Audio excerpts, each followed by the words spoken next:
Rally ওলাবলৈ ৰেলীখন আৰম্ভ হ'ব। আমাৰ বাইদেউ দুগৰাকীয়ে টেক অফ কৰিব।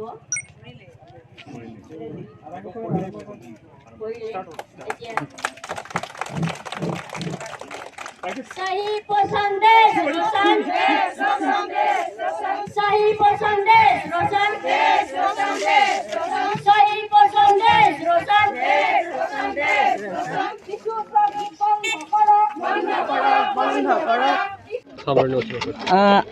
এমাহ আমাৰ বিভিন্ন কাৰ্যসূচীৰে শিশুৰ স্বাস্থ্য মহিলাৰ স্বাস্থ্যৰ লগত জড়িত, যাৰ দ্বাৰা আমি আমাৰ শিশুসকলৰ মৃত্যুৰ হাৰ, গৰ্ভৱতী মহিলা প্ৰসূতি মহিলাৰ মৃত্যুৰ হাৰ, বিকলাংগতাৰ হাৰ জন্মতে এইবিলাক কমোৱাৰ উদ্দেশ্যে দেখা গৈছে যে আমি খাদ্যত মানে যথেষ্ট গুৰুত্ব দিব লাগে, পোষণ বুলি কওঁ যিটো।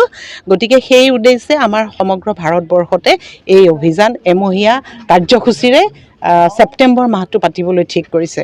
গতিকে আমি ইতিমধ্যে বিভিন্ন কাৰ্যসূচী পাতিছোঁ। তাত অংগনবাদী কেন্দ্ৰত আমাৰ গাৰ্ডেন, নিউট্ৰি গাৰ্ডেন, যাতে আমাৰ যিখিনি থলুৱা খাদ্য, শাক পাচলি আৰু ফল মূলখিনি আমি যাতে নিজেই কৰি ল'ব পাৰোঁ, ঠিক তেনেকুৱা ধৰণৰ আছে। তাৰপিছত প্ৰধানমন্ত্ৰীৰ মাতৃবন্দনা যোজনা, তাৰ আণ্ডাৰত গাঁৱে গাঁৱে প্ৰতিগৰাকী যাতে গৰ্ভৱতী মহিলাই 5,000 টকাকৈ পাব পাৰে।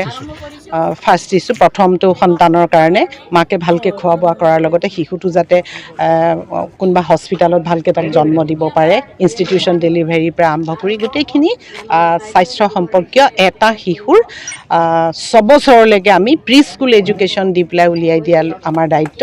আৰু তাতে আমাৰ এই ছেপ্টেম্বৰ মাহত 30 দিনত বিভিন্ন কাৰ্যসূচী আমাৰ ইয়াতে সোমাই আছে।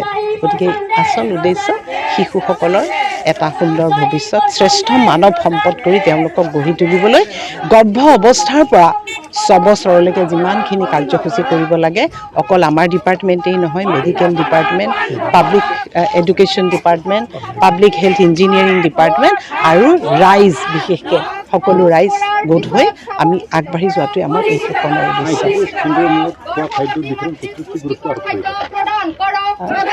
খাদ্য কেন্দ্ৰ সেইখিনি আমাৰ এটা নেশ্যনেল আমাৰ কিছুমান নিয়ম আছে, আমাৰ অসমৰো মানে ৰাজ্যখনৰ এটা বনাই থোৱা আছে। গতিকে খাদ্যক এটা নিৰ্দিষ্ট পৰিমাণৰ, যিটোক আমি পৰিপূৰক পুষ্টিকৰ খাদ্য বুলি কওঁ, এইবোৰ চৰকাৰে আমাৰ এটা নিৰ্দিষ্ট তেওঁলোকৰ কাৰণে গৰ্ভৱতী মহিলা, শিশু সকলোৰে কাৰণে বেলেগে বেলেগে আমাৰ পইচা ধাৰ্য কৰা আছে। গতিকে আৰু বছৰটোত 300 দিন তেওঁলোকে খাদ্য পাব লাগে। গতিকে এইখিনি আমাৰ কৰি থকা হৈছে আঁচনিৰ জৰিয়তে। লকডাউনত বহুত এফেক্ট হৈছে, কাৰণ আমাৰ অংগনবাদী কেন্দ্ৰসমূহলৈ শিশুসকল আহিব পৰা নাই, গতিকে এতিয়ালৈকে আহিব পৰা নাই। কিন্তু তেওঁলোকৰ যিটো খাদ্য সেইটো আমি ঘৰত টেক হোম ডেলিভাৰী বুলি কয়, ঘৰলৈ পঠাই দিয়া হয়।